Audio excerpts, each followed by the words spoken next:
Once again welcome to the channel commerce वाले। आज हम लोग पढ़ेंगे methods of measurement of price elasticity of demand. So price elasticity of demand को हम लोग कैसे मेजर करते हैं आज हम लोग वो पढ़ेंगे। तो इसका तीन मेथड है, एक है परसेंटेज या फिर प्रोपोर्शनेट मेथड, दूसरा है टोटल एक्सपेंडिचर मेथड एंड तीसरा है आपका ज्योमेट्रिक मेथड या फिर पॉइंट मेथड। तो सबसे पहले हम लोग शुरू करते हैं आज परसेंटेज या proportionate method. So what is basically percentage और प्रोपोर्शनेट मेथड? देखिए, EP that is price elasticity is equal to percentage change in quantity demanded divided by percentage change in price of the commodity. तो आप बोल सकते हो it refers to the ratio of the percentage change in the quantity demanded of the commodity divided by the percentage change in the price of the commodity। अब देखिए हम लोग इसको कैसे सॉल्व करते हैं या इस फॉर्मूला को कैसे डिराइव करते हैं। परसेंटेज चेंज का मतलब है चेंज इन क्वांटिटी डिमांडेड, मतलब कितना चेंज हो रहा है, डिवाइडेड बाय ओरिजिनल क्वांटिटी, जितना ओरिजिनल प्राइस था चेंज होने से पहले, इनटू 100%, क्योंकि ये परसेंटेज है, divided by change in price divided by original price into 100%। ना अब देखिए ये 100 कट जाएगा तो हमारे पास बच रहा है यहाँ पे delta that is change in Q D divided by Q whole divided by change in P divided by P. अब हम इसको रेसिप्रोकेट कर देंगे, change in Q divided by Q into P by change in P. तो आप बोल सकते हो कि हम चेंज वाला को एक साथ लिख दे रहे हैं, change in Q by change in P into P by Q. मैंने क्या किया, ये P वाले को इधर ले आया, Q वाले को इधर ले आया। तो this is the formula for your percentage और proportionate method. Now I am giving you an example. Suppose हम बोल रहे हैं प्राइस पहले, तो हम ओरिजिनल प्राइस को P लिख रहे हैं। प्राइस पहले 50 रुपए था, कितना था, 50 रुपए। नाउ आपका क्वांटिटी उस समय डिमांड किया जा रहा था 100 यूनिट। अगर प्राइस 50 रुपए था तो क्वांटिटी कितना है, 100 यूनिट। अब प्राइस जो बढ़ गया, new price that is P1, that is P1, ये है आपका सपोज 40 रुपए। आपका प्राइस क्या हुआ, घट गया, 50 से 40 हो गया। अगर प्राइस घट रहा है तो ऑब्वियसली क्वांटिटी क्या होगा, बढ़ेगा। तो आपको Q1 that is new quantity दिया गया है सपोज 150 यूनिट्स, ये आपका नया क्वांटिटी। तो आप इसको कैसे सॉल्व करोगे? देखिए फॉर्मूला मैंने क्या बताया है, change in Q। Change in Q मतलब Q में कितना चेंज हो रहा है, 100 से 150 हो रहा है, तो 150 माइनस 100 कर दीजिए, कितना हो रहा है, 50 units, divided by change in price.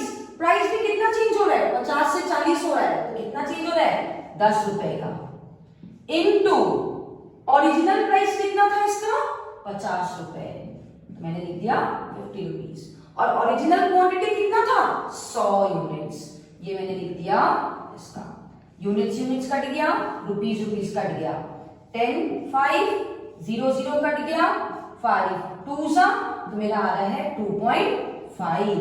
That is price elasticity of demand is greater than 1। ये है आपका तरीका इसको सॉल्व करने का। बहुत बार आप देखोगे यहाँ पे क्वेश्चन में माइनस का साइन होगा। अगर माइनस है तो आप डरिएगा मत, माइनस का मतलब सिर्फ ये शो करना होता है कि there exist an inverse relationship between price and the quantity demanded, बस इतना ही है। समझ में आया? नेक्स्ट टॉपिक है हमारा total expenditure method. So what is basically total expenditure? मतलब आप टोटल कितना खर्चा कर रहे हो, that is your total expenditure. Total expenditure कैसे निकालते हैं हम लोग? Price into quantity. सपोज आप मार्केट में गए, कोई सामान का दाम 10 रुपए था, आप 5 खरीदे, तो कितना खर्च करके आए आप? 50 रुपए। तो 50 रुपए है आपका टोटल एक्सपेंडिचर। समझ में आई? नेक्स्ट इज, हम लोग 3 तरीके से मेजर करते हैं टोटल एक्सपेंडिचर को। One is elastic, second one is inelastic and the third one is unitary elastic. अब इलास्टिक कब होता है? देखिए, पहले दाम 60 रुपए था, आप कितना क्वांटिटी खरीद रहे थे? 10 क्वांटिटी। कितना हुआ? 600 रुपया। ये आपका टोटल एक्सपेंडिचर है। 60 रुपया दाम था, कितना खरीदे थे आप? 10 यूनिट। टोटल एक्सपेंडिचर कितना हुआ? 600 रुपए। नेक्स्ट, नया प्राइस आपका हो गया 50 रुपए, प्राइस घट गया, तो आप ज्यादा खरीदोगे, तो आप 30 यूनिट्स खरीद रहे हो, तो 30 इंटू 50 कितना होता है? 650। आपका प्राइस घटा था, बट आपका टोटल एक्सपेंडिचर बढ़ गया ना। तो आपने देखा कि आपका प्राइस घटा, बट आपका टोटल एक्सपेंडिचर बढ़ा, क्योंकि आप बहुत ज्यादा एक्सेसिव यूनिट खरीदने लग गए। That is your elastic. इसका ग्राफ कैसे बनता है देखिएगा। X, Y, zero, price, quantity. Suppose यहां पे मैं ले रही हूं, कितने प्राइसेस है आपके? 10, 20, 30, 40, 50, 60, और मैं क्वांटिटी ले रही हूं 2, 4, 6, 8, 10, 12, 14, 16। आपका जब 60 रुपीज था, आप 10 यूनिट्स खरीद रहे थे। 60 रुपीज था तो 10 यूनिट्स खरीद रहे थे। 50 रुपीज हुआ तो आप 13 खरीदने लग गए। So this is your EP greater than 1. That is your elastic. Next है आपका inelastic. प्राइस है आपका 60 रुपीज, क्वांटिटी था आपका 10 रुपए, सॉरी 10 यूनिट, तो आप कितना खरीद रहे हो? कितना एक्सपेंडिचर कर रहे हो? 600 रुपीज। अब क्या हुआ? प्राइस घट गया, 60 से 50 हो गया, तो आप सिर्फ एक ही यूनिट बढ़ाए, दैट इज 10 to 11 यूनिट्स। तो आपका एक्सपेंडिचर कितना हो रहा है? 50 into 11, 550। आपका प्राइस यहाँ पे घटा है और आपका टोटल एक्सपेंडिचर भी घट गया। इसके पहले हम लोगों ने देखा था प्राइस घटा था, टोटल एक्सपेंडिचर बढ़ा था। अभी हम लोगों ने क्या देखा? प्राइस घटा है, टोटल एक्सपेंडिचर भी घट गया है। That is called as your inelastic. इसका ग्राफ देखिएगा, X, Y, zero, price, quantity, 10, 20, 30, 40, 50, 60, 2, 4, 6, 8, 10, 12, 14। अब देखिए 60 में आप लोगों ने 10 यूनिट्स कंज्यूम किया था, तो 60 में 10, 50 में कितना कंज्यूम कर रहे हैं? 11 यूनिट्स। सो 50 में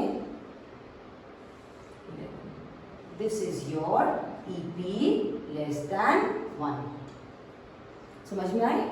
next is your unitary elastic. Unitary elastic क्या होता है? प्राइस 60 रुपीज था, क्वांटिटी 10 यूनिट्स था, तो आपका टोटल एक्सपेंडिचर कितना हो रहा है? 600 रुपीज। अब क्या हुआ?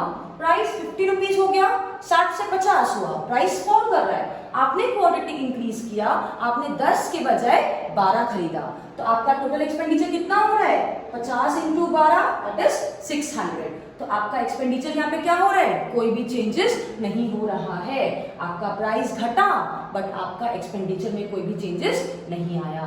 This is your unitary elastic. इसका ग्राफ देखिएगा, एक्स, वाई, 0, then your 10, 20, 30, 40, 50, 60, 2, 4, 6, 8, 10, 12। ये क्वांटिटी है, प्राइस 60 रुपीज में आप 10 यूनिट्स कंज्यूम कर रहे थे, आपका प्राइस 50 हुआ तो आप 12 कंज्यूम कर रहे हो। This is your EP is equal to 1. That is EP is unitary elastic. ये है आपका एक ही ग्राफ में आप कैसे टोटल एक्सपेंडिचर को शो करेंगे। तो देखिए यहाँ पे ध्यान से देखिएगा प्लीज, ये वाला जो लाइन है, दिस लाइन, मैं बात कर रही हूँ इस लाइन का। तो यहाँ पे आप देखिए ये आपका P था और ये आपका टोटल एक्सपेंडिचर था। हम लोगों ने एक्स एक्सिस में लिया है टोटल एक्सपेंडिचर और वाई एक्सिस में लिया है प्राइस। यहाँ पे देखिएगा एक्स एक्सिस में क्वांटिटी नहीं है, क्या है, टोटल एक्सपेंडिचर, क्योंकि हम लोग एक साथ में ग्राफ शो कर रहे हैं। तो ये जो P है आपका, दिस P, और ये है आपका Q, ठीक है। अब प्राइस जब घट रहा है आपका क्वांटिटी क्या हो रहा है, बढ़ रहा है। आप देख रहे हैं ये जो आपका प्राइस था इसमें इतना क्वांटिटी था। अब ये जो प्राइस आपका घट गया, आपका इतना क्वांटिटी बढ़ गया। This is your EP greater than 1। हम लोगों ने देखा था जब इलास्टिक होता है प्राइस घटता है बट टोटल एक्सपेंडिचर बढ़ता है। नेक्स्ट इज P1 में आपका इतना एक्सपेंडिचर था, जब आप P2 प्राइस घट गया है बट आपका एक्सपेंडिचर रिमेन्स सेम। देखिए आपका एक्सपेंडिचर यहाँ पे सेम है P1 से P2 तक, तो that is called as unitary elastic. Next is जब P2 से P3 प्राइस हो रहा है, प्राइस अगेन घट रहा है, तो देखिए जब P2 था आपका एक्सपेंडिचर M था, M1 था, और जब P3 हुआ आपका एक्सपेंडिचर M हुआ, तो आपका एक्सपेंडिचर क्या हुआ है, घट गया है। प्राइस घटा है, आपका एक्सपेंडिचर भी बढ़ा है। So this is EP is less than 1, that is in elastic. तो इसीलिए आपका ये लाइंस ऐसे बनता है, EP greater than 1, EP is equal to 1 and EP that is less than 1। Next is आपका ज्योमेट्रिक मेथड या फिर आपका पॉइंट मेथड। तो इसको हम कैसे निकालते हैं, इसका फॉर्मूला होता है line segment below the point divided by line segment above the point. मतलब जो पॉइंट हम ले रहे हैं उसके नीचे का लाइन सेगमेंट, हम लोग लाइन सेगमेंट की बात कर रहे हैं। आपको पता है व्हाट इज लाइन सेगमेंट, जिसका 2 एंड पॉइंट होता है। नाउ अब हम लोग अगर बात करें पॉइंट ए का, तो पॉइंट ए के नीचे का लाइन सेगमेंट क्या है, ये पूरा है ए से बी का, तो आप लिखोगे ए बी डिवाइडेड बाय, इसके ऊपर क्या है, कोई भी लाइन सेगमेंट नहीं है, दैट इज 0। तो जब भी डिनोमिनेटर 0 होता है तो आपको पता है वो क्या होता है, इंफिनिटी। दैट इज व्हाई इधर हम बोल सकते हैं पॉइंट ए पे EP is equal to infinity.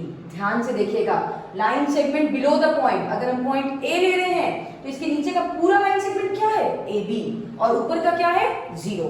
That is why it is infinity. Next आते हैं पॉइंट डी में। पॉइंट डी में देखिए इसके नीचे का लाइन सेगमेंट क्या है, पूरा DB, तो हम यहां लिखेंगे DB डिवाइडेड बाय ऊपर का लाइन सेगमेंट क्या है, AD, ये A है। अब देखिए DB बड़ा है कि AD बड़ा है, तो यहां होगा DB is greater than AD, क्योंकि न्यूमरेटर बड़ा है तो EP will be greater than 1, तो यहां हो जाएगा EP is greater than 1। Next is point C, point elasticity at point C। तो C के नीचे क्या है, CB, ऊपर क्या है, AC, दोनों बराबर है, CB is equal to AC, so EP will be equal to 1, तो यहां हो जाएगा EP is equal to 1। Next is point E, E के नीचे क्या है line segment, EB divided by ऊपर क्या है, ये पूरा पार्ट दैट इज AE, तो आप देख रहे हो कि EB is less then AE, so EP will be less than 1। Last B, point B पे, B के नीचे लाइन सेगमेंट क्या है, कुछ भी नहीं है, खाली है, तो 0 डिवाइडेड बाय ऊपर लाइन सेगमेंट क्या है, पूरा AB है, O by 0 by AB that is equal to EP is equal to 0, क्योंकि आपका न्यूमरेटर 0 है, so this will be EP is equal to 0। फिर से देखिए पॉइंट A पे होगा EP is equal to infinity, B पे होगा EP is greater than 1, C पे होगा EP is equal to 1 that is unitary elastic, E पे होगा EP is less than 1 and आपका B पे होगा EP is equal to 0। ये है आपका when there is straight line or you can say linear demand curve। But अब हम बात करते हैं जब आपका नॉन लीनियर डिमांड कर्व होगा। नॉन लीनियर डिमांड कर्व का मतलब आपका डिमांड कर्व टेढ़ा होगा, कर्व है। तो आपको बोल रहा है कि पॉइंट के पे इलास्टिसिटी निकालिए। तो पॉइंट के पे इलास्टिसिटी कैसे निकालेंगे, क्योंकि ये कर्व लाइन है। तो आप क्या करोगे, सबसे पहले एक टैंजेंट ड्रॉ करोगे। आपको पता है टैंजेंट क्या होता है, the line which touches any one point of the circle, any one outside point of the circle, that is called as tangent. तो के हो गया। अब मैं नाम दे देती हूं उसको ए बी। अब देखिए E P is equal to, इसके नीचे का पॉइंट लिखिए K B, that is K B divided by, ऊपर क्या है ए के है, तो ए के। आप देख रहे हो के बी इज ग्रेटर देन ए के, तो हम लोग बोल सकते हैं ई पी इज ग्रेटर देन 1। तो ये क्या हो जाएगा, ई P is greater than 1। Hope आप लोगों को समझ में आया ये। अगर आपको कोई डाउट है then you can definitely comment us and मैं आपका प्रॉब्लम को दूर कर दूंगी। So please like, subscribe and share our channel. Thank you.